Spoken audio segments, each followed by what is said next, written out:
নমস্কার বন্ধুরা, আপনাদের স্বাগত জানাই আমাদের channel Simran's creative kitchen and লাইফস্টাইলের আরেকটা নতুন ভিডিওতে। আজকের ভিডিওতে থাকছে একটা সম্পূর্ণ নিরামিষ রেসিপি। যারা পেঁয়াজ রসুন খান না বা মাছ মাংস খান না, একদমই তাদের জন্য এই রেসিপিটা একটু রিচ, কিন্তু খেতে এটা দারুণ সুস্বাদু। ভাত, রুটি, পরোটা, পোলাও, নান, কুলচা যে কোনো কিছুর সঙ্গে এটা খেতে কিন্তু দুর্দান্ত লাগবে।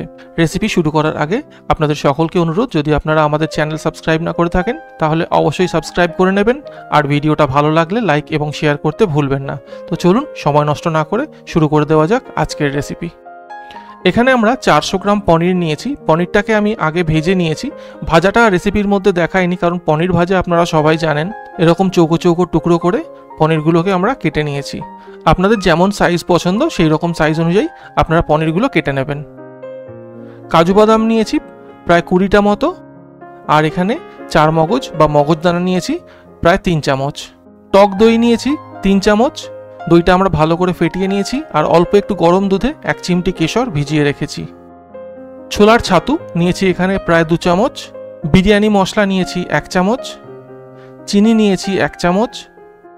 এখানে 2 ইঞ্চি পরিমাণ আদা আর 2টো কাঁচা লঙ্কা নিয়েছি। এটা আমরা পরে পেস্ট করব। আপনারা ঝাল বেশি খেলে লঙ্কা বেশি নিতে পারেন।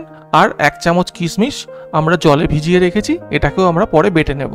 ফোড়ন দেওয়ার জন্য এখানে আমরা নিয়েছি দারচিনি, লবঙ্গ, ছোট এলাচ এবং তেজপাতা।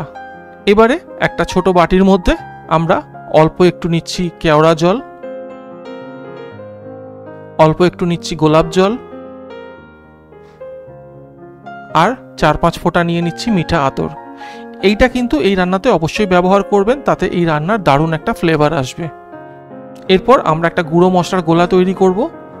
হলুদ গুঁড়ো নিয়ে নিচ্ছি 1/2 চামচ, 1 চামচ নিচ্ছি কাশ্মীরি লঙ্কার গুঁড়ো, আর 1 চামচ নিচ্ছি ধনে গুঁড়ো। বিরিয়ানি মশলা যেটা আমরা নিয়েছিলাম 1 চামচ, সেটাও এর মধ্যে নিয়ে নিচ্ছি। ক্যামেরার ফোকাসটা চলে গেছে, সেটা আমরা খেয়াল করিনি, তাই ছবিটা একটু হেজি লাগতে পারে। তো এই গুঁড়ো মশলাগুলোর মধ্যে আমরা সামান্য একটু জল নিয়ে নিচ্ছি এবং গুঁড়ো মশলাগুলোকে জলের মধ্যে খুব ভালো করে গুলে নেব।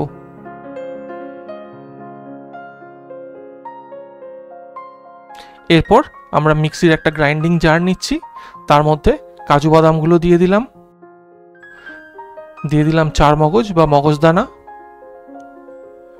ভিজিয়ে রাখা কিশমিশগুলো এর মধ্যে দিয়ে দিচ্ছি, আর আদা এবং কাঁচা লঙ্কাটাও এর মধ্যে দিয়ে দিচ্ছি। এই সব জিনিসগুলোকে আমরা একসাথে একটা স্মুথ পেস্ট তৈরি করে নিলাম। দেখতেই পাচ্ছেন একদম স্মুথ একটা পেস্ট তৈরি হয়েছে। এরপর চলে আসি রান্নায়। যে কড়াইতে আমরা পনিরটা ভেজেছিলাম সেই কড়াইতেই আমরা রান্নাটা করব। কড়াইটা আবার গরম করে নিয়ে কড়াইতে দিয়ে দিচ্ছি তেল এবং 2 চামচ পরিমাণ ঘি। এই রান্নাটা আমরা তেল এবং ঘি মিশিয়ে করছি, আপনারা চাইলে শুধু তেলে বা শুধু ঘিতেও করতে পারেন। তেলটা গরম হয়ে এলে এর মধ্যে দিয়ে দিচ্ছি গোটা গরম মশলাগুলো। একটু সময় এটাকে আমরা গরম তেলে নাড়াচাড়া করে নেব, যতক্ষণ না গরম মশলার বেশ সুন্দর একটা গন্ধ আসছে। তারপর কাজু বাদাম, মগজদানা, আদা এবং কাঁচা লঙ্কার যে পেস্টটা আমরা তৈরি করে রেখেছিলাম সেটা তেলের মধ্যে দিয়ে দিচ্ছি,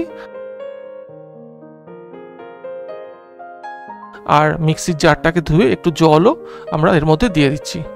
এরপর আমরা গ্যাসের ফ্লেমটা একদম লো রেখে এটাকে কন্টিনিউ নাড়তে থাকবো, নাহলে কিন্তু যেহেতু এর মধ্যে কাজু বাদাম এবং মগজদানা আছে এটা তলায় ধরে যাবে। গ্যাসের ফ্লেমটা একদম কম রেখে আমরা এটাকে কন্টিনিউ নাড়তে থাকবো এবং এটাকে ততক্ষণ অবধি আমরা কষিয়ে নেব যতক্ষণ না এর থেকে তেল আলাদা হয়ে আসছে।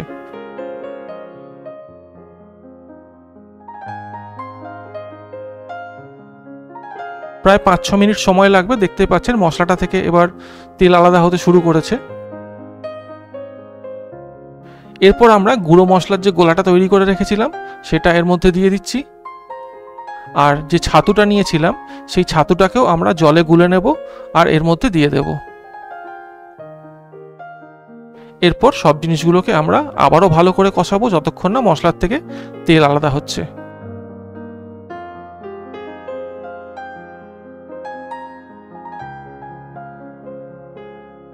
বেশ খানিকক্ষণ সময় ধরে এটা আমরা কষাবো যতক্ষণ না মশলাটা কড়াই থেকে আলাদা হয়ে উঠে আসবে এবং এটা থেকে তেল ছাড়তে শুরু করবে।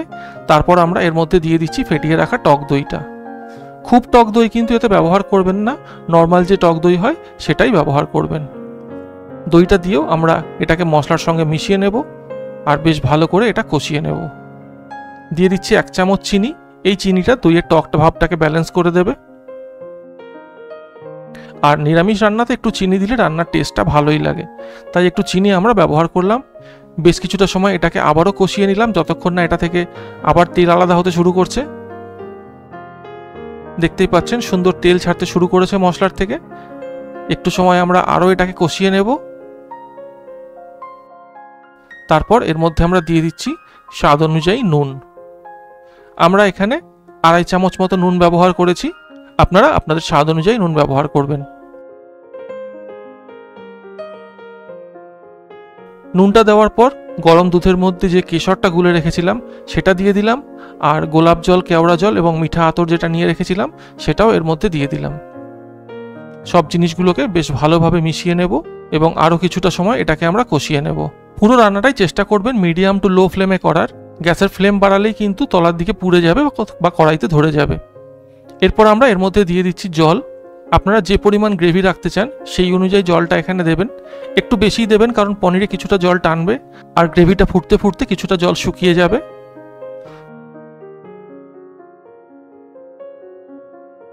জল দেওয়ার পর আমরা এটাকে ঢাকা দিয়ে রেখে দিচ্ছি 3 থেকে 4 মিনিট, যতক্ষণ না এটা ফুটতে শুরু করছে। গ্রেভিটা বেশ সুন্দর কালার এসছে আর এটা সুন্দরভাবে ফুটতেও শুরু করেছে। এই সময় গ্রেভির যে গন্ধটা বেরোয় সেটা কিন্তু আপনাদের আমি জাস্ট বলে বোঝাতে পারবো না। আপনারা যদি এটা বাড়িতে রান্না করেন তখনই আপনারা এটা পাবেন। নুনটা একটু কম হয়েছিল, আরও 1/2 চামচ নুন আমরা এর মধ্যে দিচ্ছি।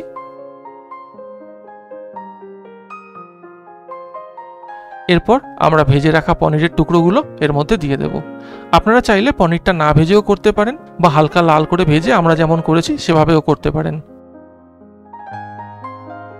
পনিরটা দিয়ে গ্রেভির সঙ্গে মিশিয়ে দেব। যদি আপনারা কাঁচা পনির দিয়ে করেন সেক্ষেত্রে বেশি নাড়াচাড়া করবেন না, তাতে পনিরগুলো ভেঙে যাবে।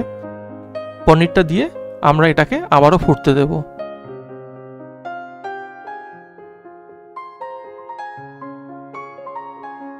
আর রান্নার একদম শেষ দিকে আমরা এর মধ্যে দিয়ে দিচ্ছি একটু ঘি।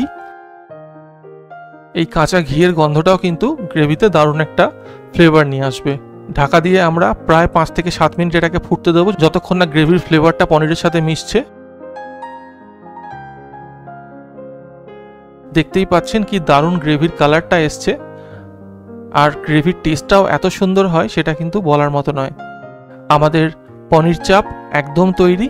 এরপর আপনারা এটাকে আপনাদের পছন্দ মতো খাবারের সঙ্গে পরিবেশন করুন, সেটা রুটি হোক, ভাত হোক, পরোটা হোক কিংবা নান হোক বা পোলাও, যে কোনো কিছুর সঙ্গে আপনারা এটা পরিবেশন করতে পারেন। আর যদি এই রান্নাটা আপনারা বাড়িতে করেন আমাদের জানাবেন কেমন হলো আপনাদের এই পনির চাপ। রেসিপিটির সম্বন্ধে আপনাদের কোনো মতামত বা জিজ্ঞাসা থাকলে সেটা কমেন্টে আমাদের জানাবেন। আর অন্য কী ধরনের রেসিপি আপনারা দেখতে পছন্দ করবেন সেটাও আমাদের লিখে জানাবেন। যদি আমাদের আজকের ভিডিও আপনাদের ভালো লেগে থাকে তাহলে ভিডিওটা লাইক এবং শেয়ার করবেন, আর আমাদের channel Simran's creative kitchen and লাইফস্টাইলে সাবস্ক্রাইব করতে ভুলবেন না। আজকের মতো এখানেই শেষ করছি। আপনাদের সঙ্গে আবার দেখা হবে পরবর্তী ভিডিওতে। সবাই খুব ভালো থাকবেন। নমস্কার, ধন্যবাদ।